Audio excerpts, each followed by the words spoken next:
La géomatique, c'est la géographie et l'informatique, puisqu'évidemment, dans notre monde actuel, toutes les données sont devenues digitales et donc on parle de bases de données, de services informatiques, de mise en ligne des données géographiques. Alors mon parcours de géographe est assez accidenté, ou en tout cas largement diversifié, puisque j'ai fait et de la recherche à l'université et de la recherche dans des centres de recherche. Donc j'ai parlé de l'Institut scientifique de service public, mais il y a aussi le centre de recherche de la Commission européenne en Italie. Mais j'ai aussi travaillé dans des sociétés privées. Donc ça m'a permis d'avoir vraiment une variété assez large des utilisations des données géographiques, souvent dans des projets de recherche, mais depuis 5 ans, je travaille donc au service public de Wallonie, dans l'unité de géomatique, et donc là vraiment au service du citoyen, au service de l'utilisateur wallon. Ce qui m'a toujours passionné dans mon métier, c'est la relation avec les utilisateurs. Et donc, d'autant plus, mon parcours, on peut le dire, me conduit vers le service public, puisque le lien avec les utilisateurs,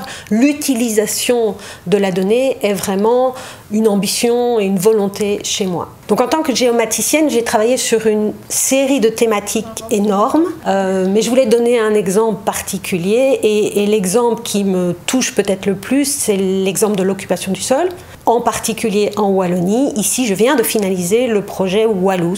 Donc le projet Wallous a pour finalité de produire à l'échelle de la Wallonie les cartes d'utilisation et d'occupation du sol. Ces cartes ont énormément de finalités différentes. On peut parler des inondations, on peut parler des îlots de chaleur, on peut parler en général des risques, aussi en général de l'aménagement du territoire. Pour créer des cartes d'occupation et d'utilisation du sol, la télédétection est indispensable. Je pense que c'est la méthode essentielle qui est utilisée à l'échelle mondiale pour créer des cartes d'occupation du sol.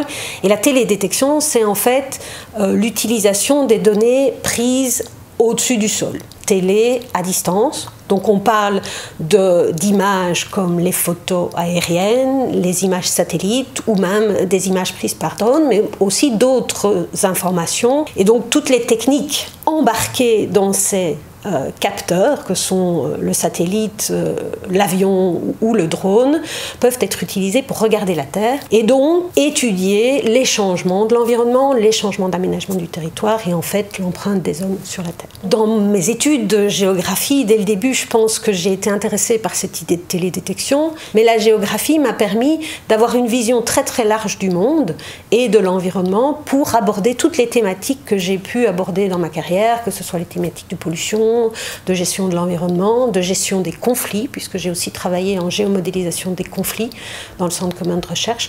Donc je pense que cette approche multidisciplinaire est vraiment notre atout et notre valeur ajoutée en tant que géographe. Travailler dans des challenges sociétaux, c'est vraiment quelque chose qui permet d'avoir une satisfaction dans son travail, qui permet de se booster tous les matins et d'avoir une motivation à travailler.